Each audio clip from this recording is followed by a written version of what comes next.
Amigos, que Dios les bendiga. Bienvenidos a una nueva edición del Evangelio Diario.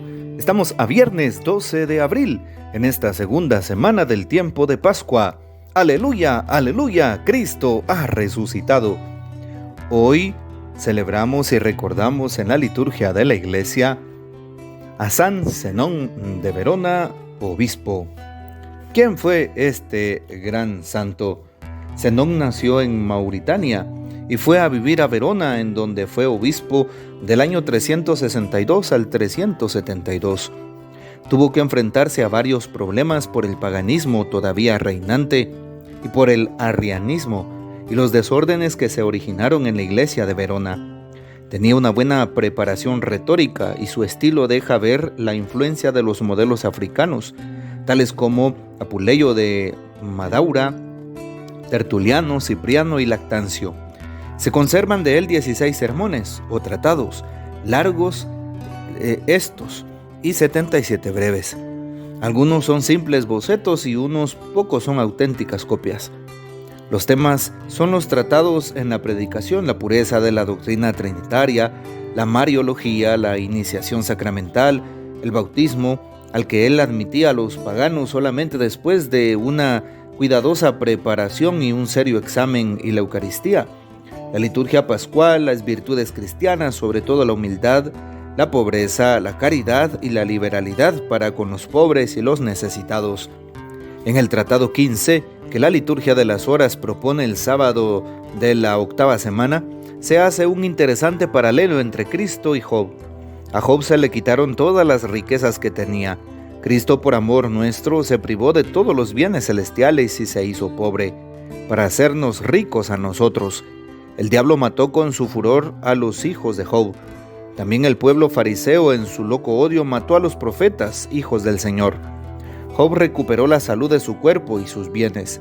El Señor, con su resurrección, ha dado a cuantos creen en Él no solo la salvación, sino también la inmortalidad, y ha recuperado el dominio sobre todas las cosas, según cuanto Él mismo afirma: todo me ha sido dado por mi Padre, en San Mateo 11:27. Así es, y por eso hoy pedimos al Señor que nos regale esas principales características de este gran santo: la humildad, la pobreza, la caridad, especialmente para con los pobres y necesitados. Pidamos pues la poderosa intercesión de este gran santo, San Zenón de Verona, obispo. Y para hoy tomamos el texto bíblico del Evangelio según San Juan, capítulo 6, versículos del 1 al 15. En aquel tiempo Jesús se fue a la otra orilla del mar de Galilea o lago de Tiberíades. Lo seguía mucha gente, porque habían visto las señales milagrosas que hacía, curando a los enfermos. Jesús subió al monte y se sentó allí con sus discípulos. Estaba cerca la Pascua, festividad de los judíos. Viendo Jesús que mucha gente lo seguía, le dijo a Felipe: ¿cómo compraremos pan para que coman estos? Le hizo esta pregunta para ponerlo a prueba, pues él bien sabía lo que iba a hacer. Felipe le respondió: ni 200 denarios de pan bastarían para que a cada uno le tocara un pedazo de pan. Otro de sus discípulos, Andrés, el hermano de Simón Pedro, le dijo: aquí hay un muchacho que trae 5 panes de cebada y 2 pescados. ¿Pero qué es eso para tanta gente? Jesús le respondió: díganle a la gente que se siente. En aquel lugar había mucha hierba. Todos pues se sentaron ahí, y tan solo los hombres eran unos 5,000. Enseguida tomó Jesús los panes, y después de dar gracias a Dios, se los fue repartiendo a los que se habían sentado a comer. Igualmente les fue dando de los pescados todo lo que quisieron.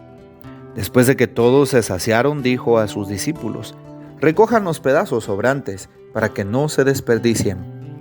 Los recogieron, y con los pedazos que sobraron de los 5 panes llenaron 12 canastos.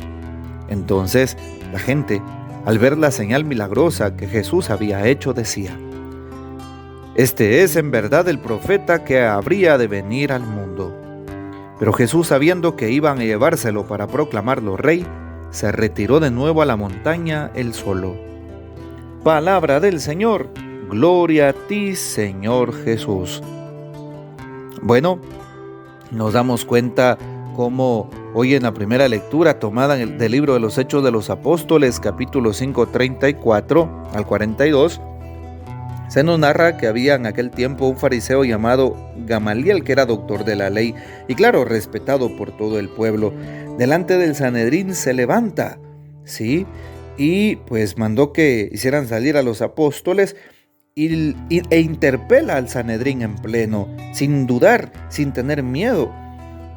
Surge y les pone varios ejemplos de algunos que hacen algunas revueltas, algunos caudillos, pero él manifiesta como aquellos hombres que hablan de Dios abiertamente, pues en este caso hablan de cosas que no son de origen humano y por eso, sino que son de Dios. Por eso expresa y dice: no nos expongamos a luchar contra Dios. Por eso todos los demás siguieron su consejo. Trajeron a los apóstoles, los azotaron y les prohibieron hablar en nombre de Jesús y los soltaron. Bueno, claro, sabemos que los apóstoles seguían enseñando el Evangelio de Cristo Jesús. Qué importante es sufrir por Cristo y qué importante saber que el Señor pondrá medios, sobre todo en el momento de ser juzgados. El Señor pondrá medios cuando estemos en un momento difícil, cuando alguien nos esté juzgando, cuando alguien nos critique, cuando alguien nos esté levantando un falso. El Señor siempre pondrá medios. El Señor nos defenderá. El Señor tiene sus razones también para hacerlo, sobre todo aquellos de sus hijos que pues seamos fieles a su mandato, a su voluntad, a su evangelio y tratemos de construir el reino. Por eso no tengamos miedo cuando nos venga un momento difícil, cuando nos venga la prueba, cuando nos venga precisamente la persecución. No, al contrario, el Señor está con nosotros. Hoy pasamos al Evangelio, San Juan capítulo 6, los primeros versículos del 1 al 15 exactamente. ¿Y qué nos dice hoy pues este Evangelio? Jesús estaba a la orilla del mar de Galilea. Mucha gente lo seguía, miraban aquellas señales milagrosas, cómo curaba a los enfermos. Y claro, sabemos que muchos seguían a Jesús porque miraban esas señales milagrosas, les encantaban los milagros, seguían a un Jesús de los milagros. No seguían a un Jesús con fe por devoción, por convicción, no. Pero bueno, Jesús aprovechaba estos espacios para poder evangelizar y por eso mucha gente lo seguía. Estaba cerca la Pascua, por eso muchos se habían adherido a escucharlo, porque iban camino a Jerusalén, tenían que pasar por aquel lugar. Y vio Jesús que eran muchos, por lo menos 5,000 hombres, sin contar mujeres y niños. Y le hizo una pregunta muy específica a Felipe. Qué interesante lo que le dice, porque Felipe le pregunta: ¿cómo vamos a comprar pan para cada gente, para todos estos? ¿Y qué le dice Jesús? Pues denles ustedes de comer. Así les dice Jesús. ¿Sí?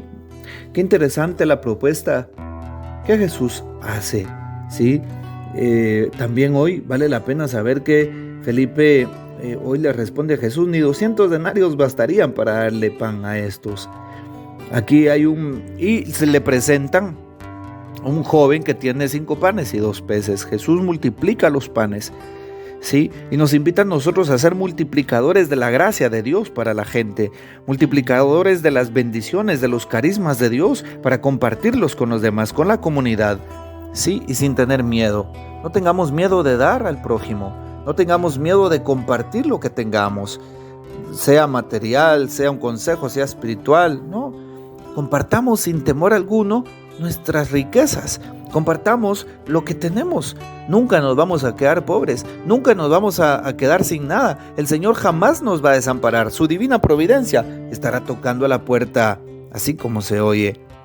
Por eso San Mateo 6:31 nos recuerda: busca primero el reino de Dios y su justicia divina, y lo demás se te dará por añadidura. Así que no tengamos miedo y tengamos la misma actitud de los apóstoles, que compartían todo y lo ponían en común. Sí, por eso es que Jesús siempre multiplicará los panes. Jesús multiplicará las bendiciones cuando uno lo da con amor. Por eso hay que darle gracias al Señor. Así es, porque sin duda Él estará con nosotros. Y todavía, dice el texto, recogieron 12 canastos de sobra. para que no se desperdiciaran. El Señor nos dará en abundancia y todavía nos va a sobrar. No dudemos de eso. Hoy nos lo promete y nos lo muestra a través del Evangelio, el Evangelio del amor, el Evangelio de la verdad. Así que creámosle al Señor y sin duda alguna miraremos maravillas. Que el Señor nos bendiga, que María Santísima nos guarde y que gocemos de la fiel custodia de San José. Y la bendición de Dios Todopoderoso, Padre, Hijo y Espíritu Santo, descienda sobre ustedes y permanezca para siempre. Amén. Comparte este audio y hasta mañana.